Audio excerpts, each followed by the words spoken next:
Live mula sa GMA Network Center, 20 taon nang nakatutok. 24 oras. Magandang gabi po, Luzon, Visayas at Mindanao. Nauwi sa de-encuentro ang operasyon ng pulisya laban sa umunoy mga gun runner sa Lanao del Sur. Patay ang isa sa mga target na isang barangay chairman at samut-saring armas ang na-recover. Hindi naman bababa sa 6 ang nakatakas na naka-uniformeng pangsundalo. Narito ang aking eksklusibong pagtutok. Gumalaw na ang arresting team pagbigay ng signal ng ground commander, pero pagbaba pa lang ng sasakyan ng mga pulis. Baba. Ito na ang sumalubong sa kanila. Ang isa pang sasakyang gamit ng CIDG, sinalubong din ng putok ng mga baril. Baba. Besko. Maya-maya pa'y isa-isa nang nakababa ang mga pulis. CIDG!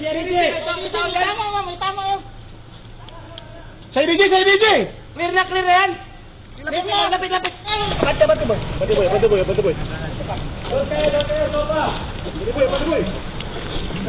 Tropa! Pulis!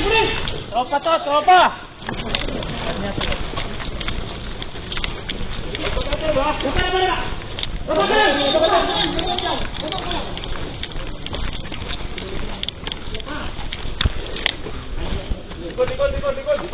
Ang operasyong ito, isinagawa ng CIDG sa area ng Barangay Ipil sa bayan ng Balabagan, Lanao del Sur, para dakpin ang isang grupo ng mga gun runner.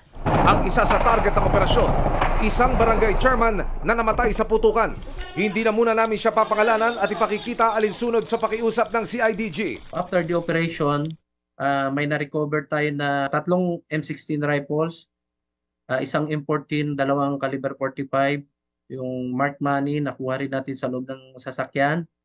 And sa loob mismo ng sasakyan ng mga suspect, may nakuha na 24 fired cartridge cases.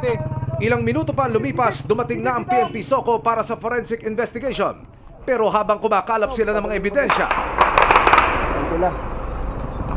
Security! Higit dito! muling pinutukan ang mga pulis. Harap ng cover ha.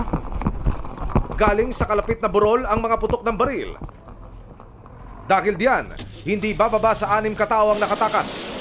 Ayon sa CIDG, iniimbestigahan nila ng malaliman ang mga nakatakas na personalidad na ito na lumalabas na puro naka-uniforme daw na pangsundalo. Nakuhanan din sila ng body-worn camera ng pulisya. Yung hilak, sige. Dali. Sundalo. May sundalo. Dali. Sundalo. Habang papalapit yung mga tropa natin, it turned out na yung katransak nila ay wearing military uniforms, fully armed. Maririnig niyo po sir sa body-worn camera ng mga operatiba natin, nababanggit nila yung may mga sundalo. Chine-check natin kung sundalo ba ang mga to, kasi isa sa mga firearms na nakuha natin ay may nakalagay na AFP property. We are waiting for the reply of the Philippine Army. Nakipag-ugnayan na rin kami sa Armed Forces of the Philippines para makunan sila ng panig. Patuloy naming hinihintay ang kanilang statement ukol dito. Gagamitin daw ng CIDG sa korte bilang ebidensya ang mga kuha ng kanilang body-worn cameras. Sunod-sunod kasi yung huli ni CIDG dito ng baril. Hindi lang siya yung mga small arms, puro mga light weapons. Based sa mga previous transaction namin, madaling makipag-connect sa mga sellers sa mga firearms dito. With that situation, it would lead to a fair conclusion na yung pagbebenta ng baril ay somehow na kayang i-connect agad ni CIDG pusher buyer ang sarili niya sa mga sellers, so hindi nahihirapan. Para sa GMA Integrated News, Emil Sumangil, nakatutok, 24 oras. Tataas po sa 645 pesos ang minimum na pasahod sa Metro Manila ngayong Hulyo. Nakulangan ng ilang labor group pero giit ng Labor Department, malaking tulong ito. At nakatutok si Mark Salazar. Ganito raw ang ref ng family of 5 na single income, minimum wage earner pa. Tubig lang ang laman dahil arawan si Nanay Dicol Nunez kung mamalengke para masunod niya ang budget na naaayon sa 610 pesos na arawang sahod ng asawa. Kasama na sa bigas yun, 2 kilong bigas, tapos yung 200, isang isang kainan lang yun. Sa 200, yung bang tinapay, mga kape, mga asukal. Ulam. Magkano yung 120, yung bangos halimbawa 120. Isang kainan lang yun. Yung 210, minsan sa asawa ko binibigay sa kuryente na na lang, umuutang. Nabubuhay sa tingi-tingi, ika nga, kapag wala ka kahit konti na pangsobra.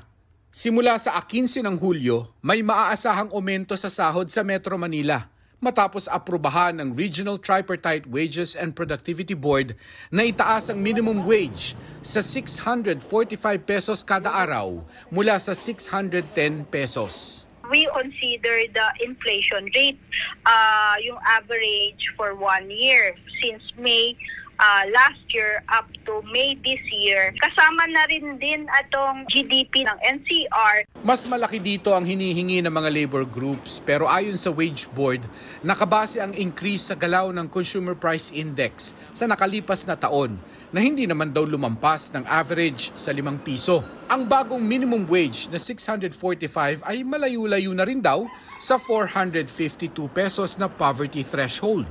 Nang nag-compute kami, we only have like mga 30 pesos. Well, of course, the labor sector, ang demand nila is to increase to 100. Nag-usap-usap uli ang both parties. We gave technical inputs on the part of the government and we arrived at 35 pesos. Tinawag ng Trade Union Congress of the Philippines at kilosang Mayo 1 na pang-iinsulto sa manggagawa ang 35 peso wage increase. Iginigiit naman ng nagkaisa Labor Coalition ang legislated 150 across-the-board wage increase. Inaasahan na raw ng Department of Labor ang ganitong reaksyon mula sa mga grupo ng manggagawa. This is a collegial decision and we have to get the numbers, no? And ang voting dito ay 5 out of 7. Ang ating labor sector nag-dissent po, dissent po sa 35 pesos because they want an increase of 150. Binigyang diin ng DOLE na makikinabang pa rin kahit papaano ang halos 1 milyong minimum wage earner sa Metro Manila dahil sa 5% increase na ito sa kanilang sahod. Ang reaksyon sa aumentong 35 pesos ay depende sa individual na sitwasyon. Sapat kung mas konti ang umaasa sa'yo, lalo na kung single ka. Laking bagay na rin yun, sir, di ba? Yung 35 pesos, ang karagdagan ng sahod. Kahit nga piso, importante. Sapat na yun, sir. Pwede na rin, sir. Para kay Nanay Dicol at sa kanyang family of 5, hindi raw ramdam ang 35 pesos. Hindi naman po yung maaabot yung 35 na yan eh. Kulang pa rin po sa sa dagdag. Kasi ngayon ang bigas ngayon lalong tumataas. Yung ulam, yung baboy magkano ng isang kilo, yung manok, ganun. Para sa GMA Integrated News, Mark Salazar, nakatutok 24 oras. Taliwas sa payo ng kanyang legal team, hindi pa umunot-yak kung pwedeng tumakbong muli si Banban Mayor Alice Guo ayon sa COMELEC. Maaari umano siyang reklamo kaugnay ng umano'y pagsisinungaling sa inihaing Certificate of Candidacy o COC noong 2022. Nakatutok si Sandra Aguinaldo. Matapos mag-match ang fingerprint ni Bamban Tarlac Mayor Alice Guo sa fingerprint ng Chinese national na si Guo Waping, lalong lumakas ang mga duda tungkol sa pagka-Pilipino ng alkalde. Pati na ang mga tanong kung maaari ba itong tumakbo pa sa darating na eleksyon. Para sa kanyang abogado, ako, ina-advise ko siya tumakbo para naman yung mismong bayan ng Bamban ang humatol sa kanya. Pero sabi mismo ng Commission on Elections, hindi pa nakatitiyak si Guo kung makakatakbo nga siya sa election 2025. Bukod sa mga kasong posible niyang kaharapin mula sa Ombudsman at Office of the Solicitor General, Pag-aaralan rin ng COMELEC ang pagsasampa ng kasong paglabag sa Omnibus Election Code dahil sa posible umanong pagsisinungaling sa filing ng Certificate of Candidacy o COC nung tumakbo itong mayor. Pakausapin natin ang Law Department natin upang opisyal na ibigay ang instruksyon na pag-aralan na yung mismong kaso, yung mismong mga lumalabas ng mga ebidensya at yung mismong initial findings ng Senado. Napakaganda rin talaga na mahintay namin yung mismong report ng committee ng ating Senado. Kapag naman nag-file ng COC si Guo sa election 2025, pwede itong questionin sa COMELEC ng mga tutol sa kandidatura niya. Maaari din daw desisyonan ito ng COMELEC bago mag-imprenta ng balota sa December. At gagawin po yan ang promise po ng Commission and Bank, lahat ng maisasampang kaso, i-resolve sa division level by October. At kung sakaling magpa-file na motion for reconsideration, i-resolve po lahat yan by November. At pag ang imprenta po natin ng balota at ang configuration ng makina, mag-start tayo in December, malinis na. Hindi rin daw magagamit kay Guo ang condonation doctrine o aguinaldo doctrine. Doktrina kung saan kapag nahalal ka muli sa pwesto, parang pinatawad ka na din sa naunang kasalanan mo. Inabandona na raw kasi ito ng Korte Suprema. Yung pong aguinaldo doctrine ay nabaliwala na po sa kaso ng Binay versus the Court of Appeals. Alam naman daw ito ng abogado ni Guo, pero katwiran niya. More than 8 years na hindi nila inabandon na yung doctrine ng aguinaldo condonation ruling. So hindi na unless ibalik ulit ng Supreme Court dahil logical naman yung decision na yon ng aguinaldo ruling. Ultimately, para sa akin, it will be the people of Bamban who will speak whether or not qualified si Mayor Alice na mag-lead sa kanila. Sa gitna nito, sinabi ng Bureau of Immigration na batay daw sa kanilang records na nanatili sa bansa sina Guo at kanyang mga kapatid. Narito pa rin daw ang iba pang nadadawit sa kontrobersya.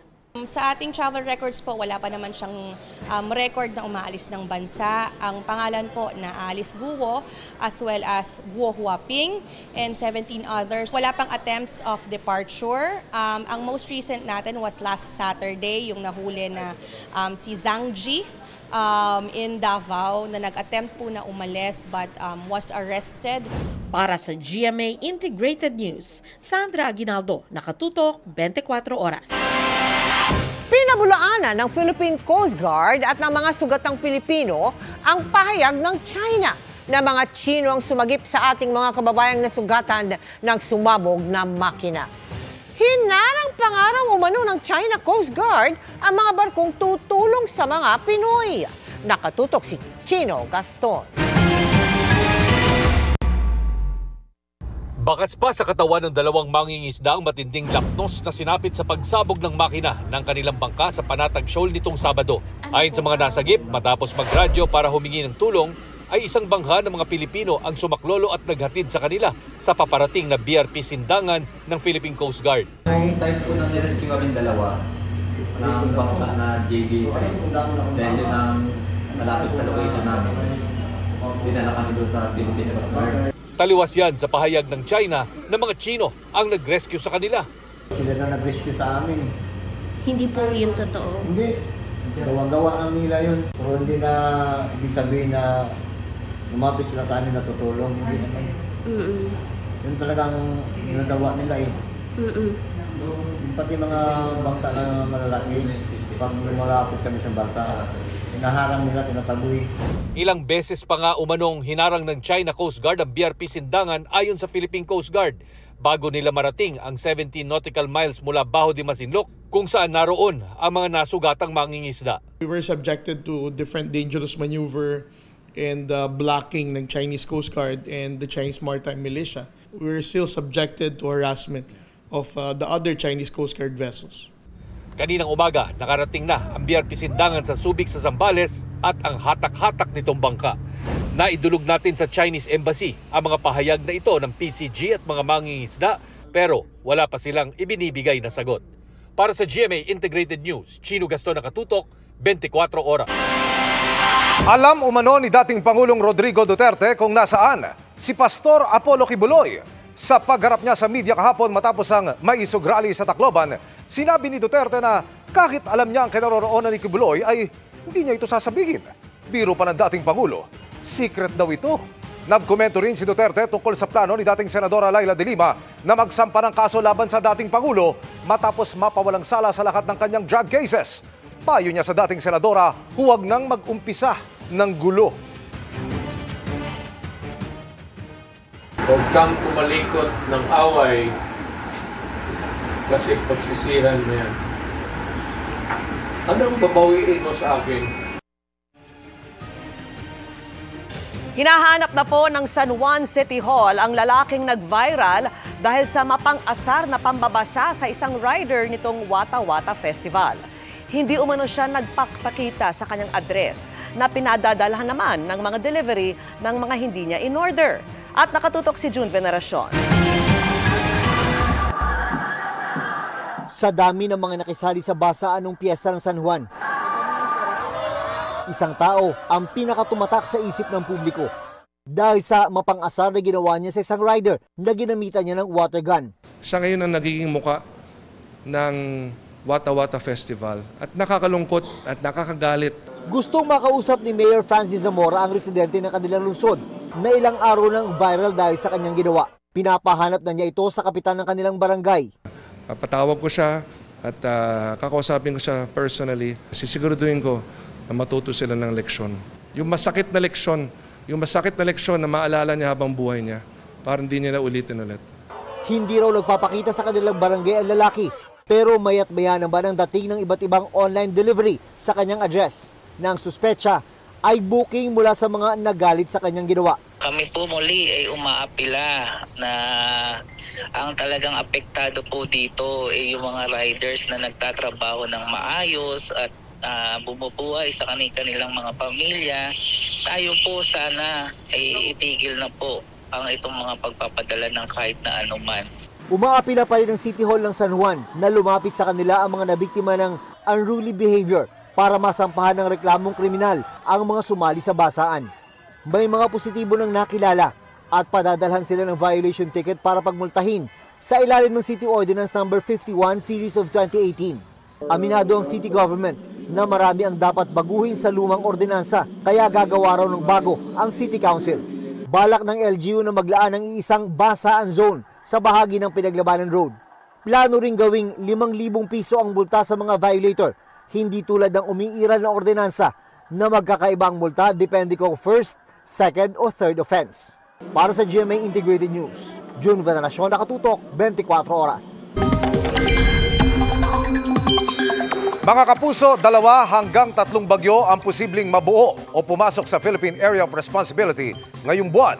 Ayon po sa Pag-asa, kapag Hulyo, karaniwang naglalandfall ang bagyo sa Eastern Visayas o Bicol Region o sa pagitan po ng Northern at Central Luzon. May pagkakataon ding tinutumbok ng bagyo ang Extreme Northern Luzon. Pero pwede ring papasok lang yan sa PAR at mag-re-recurve o lilihis at kikilos palayo sa Pilipinas. Sa ngayon, walang namumuong bagyo pero posibleng magpatuloy ang pag-ulan sa ilang bahagi ng bansa. Dahil pa rin yan sa Intertropical Convergence Zone o ITCZ, easterlies at localized thunderstorms. Base sa datos ng Metro Weather, wala pang gaanong ulan sa umaga maliban sa ilang bahagi ng Palawan, Mindoro Provinces, Western Visayas at Samar Provinces. Sa hapon, mas malaking bahagi na ng Luzon ang uulanin kasama ang Bicol Region, Calabarzon pati ang Northern at Central Luzon. Maraming lugar na rin ang posibleng ulanin sa Visayas at halos buong Mindanao. May malalakas na buhos ng ulan na pwedeng magpabaha o magdulot ng landslide kaya maging alerto. Sa Metro Manila, posible ring magkaroon ng thunderstorms lalo bandang hapon at gabi. Kinumpirma ng grupo ng mga pribadong paaralan na may ilang eskwelahan nang nag-apply ng dagdag singil sa matrikula. Nagsumiti rin ang grupo ng rekomendasyon sa mga posibleng maging education secretary. Nakatutok si Mari Zumali.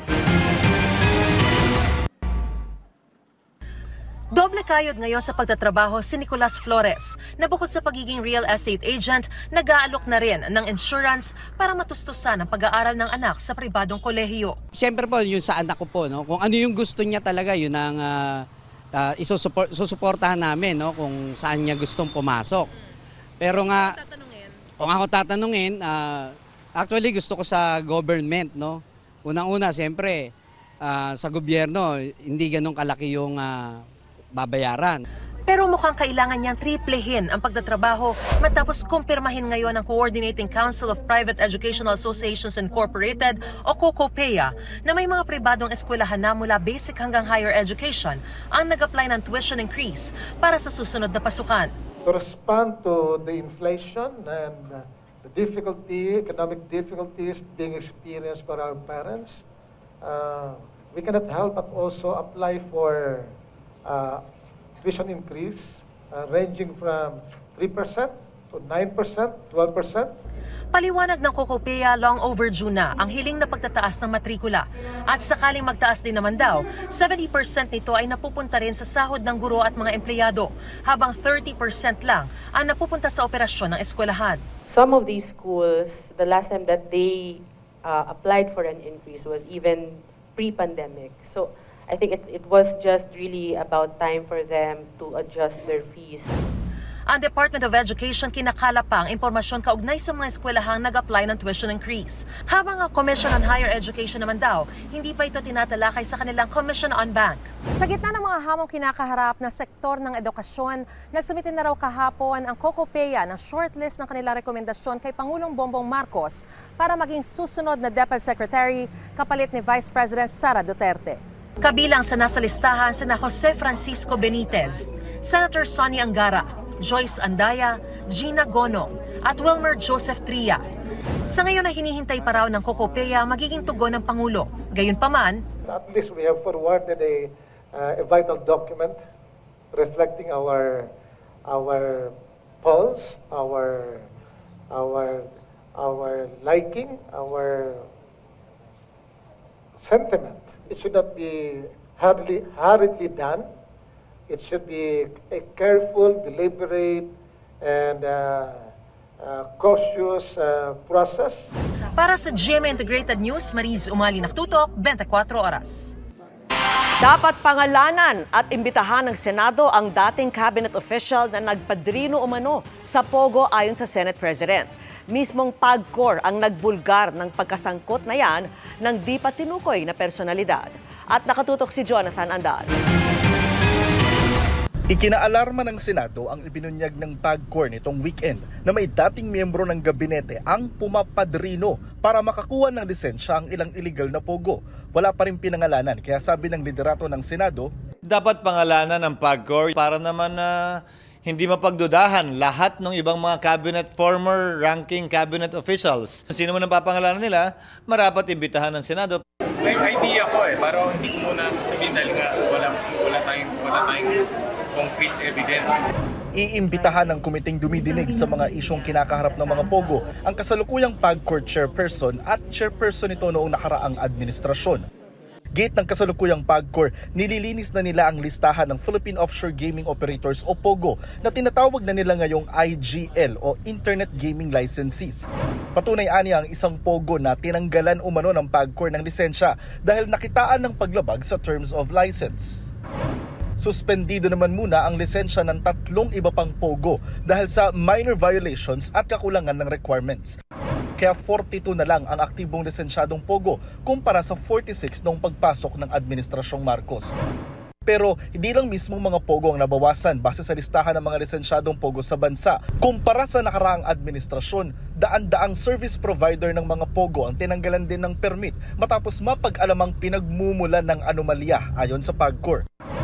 Pero kahit mas kaunti, mas marami umano nakokolektang bayad ngayon kumpara noong nakaraang administrasyon dahil yan sa buwanang admin fee na wala umano noon. Pati guarantee fee, mga kita mula sa mga service provider ng POGO at kita mula sa special class BPO ng mga POGO o yung nagsisilbi nilang call center. Inaasahan ng PAGCOR ngayong taon na makakakolekta sila ng 6.5 billion pesos mula sa IGL at natitirang service providers. Para sa GMA Integrated News, Jonathan Andal, nakatutok, 24 oras. Inaresto ng Bureau of Immigration ang 9 na Chinong nagtatrabaho sa reclamation project sa Manila Bay. Isa sa kanila ang may litrato habang naka-uniforming pangsundalo. Nakatutok si Joseph Moro.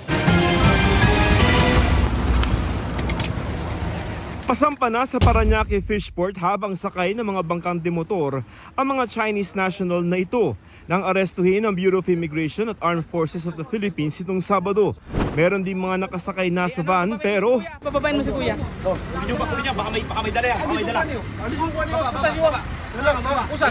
Immigration. Okay. Meron immigration. Sit down. ID. Do you have passport? Ayon sa Bureau of Immigration, galing sila sa mga barko na nasa dredging site sa Manila Bay at kababalik lamang ng Parañaque. 4 sa kanila ang may passport at may working visa na sponsored ng isang engineering firm sa Pasay. 5 ang hindi dokumentado. Ayon sa BI, kahit mga nakarehistro na magtrabaho ang 4 sa isang kumpanya sa Pasay, posibleng nagtatrabaho rin ang mga ito sa mga barko sa mga dredging site sa Manila Bay na paglabag sa kanilang visa. Bukod dito, doon sa pabalik-balik nila, ilang beses pa po silang nakitaan na may kasamang mga babae na maaring nagkakaroon ng mga kakaibang activities. Ayon sa Bureau of Immigration, matagal nang tinitiktikan ng ahensya ang mga aktibidad ng mga Chinese nationals sa baybayin ng Manila Bay. Ang isa sa mga litrato ng surveillance, nakita ang isa sa mga nahuli na nakasuot pa ng tila uniforme ng sundalo. Inaalam pa ng BI kung uniforme ito ng People's Liberation Army Navy o sandatang lakas ng China. Very suspicious, hindi lang po yung frequency pero yung pagpunta-punta doon ng ilang mga individual na ito ng paulit-ulit, pabalik-balik po. It is definitely a security concern. That's the Manila Bay. So it's really the heart of Metro Manila. Nakikita natin na kung ang mga aliens na ito ay pabalik-balik doon sa area. Kasalukuyan ang nakadetine ang siyam sa pasilidad ng BI sa Camp Bagong Diwa sa Taguig. Para sa GMA Integrated News, Joseph Morong, nakatutok 24 oras. Nalapnos ang braso at bahagi ng likod ng isang tindero sa lawag sa Ilocos Norte matapos magliyab ang kanyang lutuan. Kwento ng biktima, nagluluto siya ng panindang fishball sa gilid ng kalsada na mangyari ang aksidente. Sumaklolo naman ang mga residente para maapula ang apoy pero halos maabo na ang motorsiklo sa food cart. Ayon sa BFP, nagkatagas ang gamit na langis ng lutuan. Nasa maayos ng lagay ang vendor matapos malapatan ng lunas sa ospital. Hiniling ng isang senador sa Senate President na ituloy na ang pagdinig tungkol sa bagong Senate building para maituloy na rin ang paggawa nito. Nakatutok si Mav Gonzalez. I'm hoping and appealing to Senator Chis Escudero to make the inquiries as soon as possible para ituloy na po nila, maibalik po nila ang schedule ng pag-turnover ng ating new Senate building. Yan ang hiling ni dating Senate President Juan Miguel Zubiri bago ang pagdinig ng Senado sa Miyerkules ukol sa ipinapatayo nitong new Senate building. Dagdag niya, may transparency at accountability sa proyekto na minana niya kina dating Senate President Tito Soto at Accounts Committee Chairman Senador Ping Lacson. Pero sabi ni Senate President Chis Escudero, hindi nakadepende sa hearing ang construction ng new Senate building. May slowdown order ang DPWH, sana sinabi din nila yon. Dahil may hindi pinagkakasunduan ng kontratista at ang DPWH kaugnay sa mga may depektong nagawa o ginawa o hindi tama o kulang. At dahil hindi rin siya nababayaran, nag-slow down din siya. So isang bagay din ito na dapat namin asikasuhin at ayusin. Hindi yung hearing ang nagpapaantala. Matatanda ang pinatingnan ni Escudero ang gastusin sa new Senate building na ayon sa kanya ay aabot ng 23 billion pesos. Magkano ba talaga yung kabuuan? Pangalawa, sa laki niyang building na yan, magkano ba yung gagastusin natin para i-maintain yung building na yan? Lahat ng mga bagay na ito, kinakailangan at importanteng malaman at hindi yung pikit mata lamang kaming papasok, gaano man kaganda yan, kung hindi naman kakonse-konsensya, yung halagang kailangan gastusin ng sambayanan para dyan, hindi ko rin naman mapapayagan yun. Sabi ni Escudero, Department of Public Works and Highways ang pinagpapaliwanag ng Senado, kaya nagpatawag ng pagdinig sa Miyerkules. Sabi rin ni Zubiri, problema raw kasi ay inutay-utay ng DPWH ang construction. Parang ang ginawa nila multi-year contract. Bali, hindi one time, big time. Ginawa niya phase 1, phase 2, phase 3. Yung phase 1, yun yung sinasabi nga nilang almost 9B. Yung phase 1 na yan was only the structural works. So parang shell lang po yan. Ang phase 2, yung completion ng structural works. Phase 3, yung fit out na kasama ng aircon, mga bathroom fixtures and lightings. Hinihinga namin ng pahayag ang DPWH. Para sa GMA Integrated News, Mav Gonzalez, Nakatutok, 24 Oras. Bistado ang modus ng lalaking nag-aalok ng mga posisyon sa gobyerno para umano makapanloko. Arestado pati ang kanyang mga kasabwat. Nakatutok si Oscar Oida. Arestado ng NBI Ilocos Regional Office ang isang lalaki matapos umano magpakilalang Assistant Secretary ng Presidential Management Staff at mag-alok ng mataas na pwesto sa gobyerno kapalit umano ng 500,000 piso. Ang pakilala niya, siya ang janitor ng bureaucracy. Aalisin yung mga remnants ng previous administration at papalitan. So if you are interested for a position, ayun nga, ino-offer nila 500,000 to 1 million. Huli ang suspect sa isang entrapment operation kung saan isang ahente ng NBI ang nagpanggap na aplikante. Gusto niya, kunyari, maging Assistant Regional Director ng NBI. Sinabi niya na pwede yan. Kailangan magbayad ka. Mag-down muna kayo ng 100,000. Pag lumabas na yung papers mo, yung appointment mo, tsaka na yung 400,000. Sabi niya pa, para makamura yung aming agent, kumuha ka pa ng iba. Pwede sa Bureau of Customs, sa Bureau of Immigration. Nang i-background check ng NBI, lumabas na hindi siya konektado sa anumang opisina sa Malacanang. We have a certification from the Office of the President na hindi siya in any way connected, hindi siya USEC, hindi siya ASEC. He was already arrested by the NBI before. He has more than 20 criminal records and derogatory records on file with the NBI.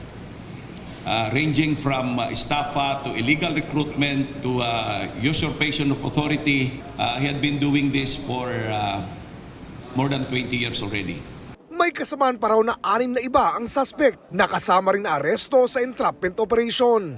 Sinubukan naming kunan ng pahayag ang mga suspect pero tumanggi silang magpa-interview sa amin. Naharap umano sila sa mga kasong estafa at illegal use of alias. Para sa GMA Integrated News, Oscar Oida, Nakatutok, 24 Oras. Sinabi ngayon ng Presidential Management Staff na wala silang tauhan na may pangalan tulad po ng nasa ulat. Mahigpit din nilang ipinagbabawal sa ilalim ng batas ang pangingikil para sa pagproseso ng appointments sa ating pamahalaan. Sasabay sa aksyon ng Black Rider ang Korean oppa na si Kim Ji-soo na napanood sa ilang K-drama tulad ng Moon Lover Scarlet Heart Rio at Strong Woman Do Bong-soon. Ang first ever interview sa kanya sa Philippine TV sa Chika ni Nelson Canlas. Mula sa astig na pulis, sa hit K-drama series na Strong Girl Bong-soon, hanggang sa martir na prinsipeng si Wang Jung ng Moon Lovers Scarlet Heart. Ilan lang yan sa mga karakter na ginampanan ni South Korean actor Kim Ji-soo na napamahal sa mga Pinoy. At dagdag sa roles na yan ang kanyang Philippine television debut sa action prime series na Black Rider. Nakakwentuhan ko one-on-one si Ji-soo sa kanyang pag-upo sa GMA Integrated News Interviews, ang kanyang kauna-unahang interview on Philippine TV. 안녕하세요 mga kapuso, ako po si Kim Ji-soo. Matapos ang ilang taong pagliban sa showbiz, mapapanood si Ji-soo bilang ang half-Korean, half-Filipino hired assassin na si Adrian Park. This is very interesting. How did you prepare for the role? Actually, I worked out a lot for this character, and because it's an action drama, and now for me it's a really refreshing role. And I also had a lot of conversation with the director and writer to build up my character. Marami raw ang nagugulat na marunong siyang magsalita ng Ingles at mas marami ang namamangha na marami siyang alam na Tagalog words. You have been learning English, and have you tried learning Filipino? Now I'm learning English because actually I love to watch documentaries like animal, like Earth, nature, or something. And I also learned a few basic Tagalog words like "Kumusta po kayo?" and like "Salamat po," "Masalap," mag-ingat ka. Jisoo, your co-star and Black Rider himself, Ruru Madrid, has a video message for you. And I would like you to watch it. Napakasarap po sa pakiramdam. Actually, nagtatanong ako sa prod na sana baka mabigyan kami ng kahit na isang fight scene lang o isang eksena lang, nagbabari lang kami. He's so sweet. Yeah, salamat, Ruru. Also, I also watched his acting in Black Rider, and I think he's a really cool actor. But sadly, we didn't meet and get to work in Black Rider. But one day I hope to be able to meet him and work with him. Yeah. Mas uminit pa at naging personal ang usapan namin ni Jisoo. Describe your ideal girl. Oh, my ideal girl. Then I would say, my ideal type is someone who has bright and positive personality. Are there any things that you would consider red flag in a relationship? I think, someone who always thinks like negatively is kind of a red flag to me. Are you open to dating anyone that is not born and raised in Korea? Actually, yes. To be honest, I did a long time ago. Yeah. So actually, it's not a big deal for me if they're from another country. Yeah. Ikinwento niya rin ang kanyang nagiging lakas sa tuwing dumaraan sa mga pagsubok. I think when I have a tough time, my family and loyal fans are always supporting me. I think they really give me a lot of energy to keep going. Hello, my dear fans. It's been a long time, and it's good to see you again. I hope to see all of you soon. I think I can remember this, you saying that, in one of your fan meet, that you wanted to show the fans the new Kim Jisoo. Yeah. What or who is the new Kim Jisoo? Yeah. Maybe you just have to check it out. Yeah. But I'm looking forward to more challenges in terms of acting, and now, especially, I put my last name Kim instead of just Jisoo before, so you can officially call me Kim Jisoo. Nelson Canlas, updated sa Showbiz Happenings. Kinuwestiyon ng kampo ni Bea Alonzo ang timing ng pagsasampa ng reklamo laban sa kanya sa National Labor Relations Commission o NLRC ng nagpakilalang driver ng aktres. Pinatawag ng NLRC ang aktres para sa inihaing reklamo ng nagpakilala ng driver umano para sa money claims, illegal dismissal at maltreatment. Ayon sa abogado ni Bea, kaduda-duda ang timing. Lalo't ang naghain nito ay isa sa mga witness ng isa sa mga sinampahan niyang online libel case. Sa naunang salaysay ni Bea para sa naturang kaso, tinukoy ng isa sa mga kinasuhan ang lalaking nagrereklamo sa NLRC bilang driver ng aktres. Pero paglilinaw ng abogado ni Bea, 3 buwan lang naging service driver ng pamilya ang aktres ang nagrereklamo. Hindi rin siya na-assign bilang personal driver ni Bea. Sabi pa ng abogado ni Bea, malinaw na panggigipit ang reklamo. Sinusubukan namin kunan ng pahayag ng nagsampa ng reklamo. At yan ang mga buwan naman akong chika this Monday night. Ako po si Iya Arellano. Miss Mel, welcome back Miss Vicky, Emil. Thank you, Iya. Salamat, Iya. Welcome back, Vicky. Thank you. Namiss ko kayong lahat. Namiss ka rin namin. At yan ang mga balita ngayong Lunes. Ako po si Mel Tiangco. Ako naman po si Vicky Morales para sa mas malaking misyon. Para sa mas malawak na paglilingkod sa bayan, ako po si Emil Sumangil. Mula sa GMA Integrated News, ang News Authority ng Pilipino. Nakatuto kami 24 oras.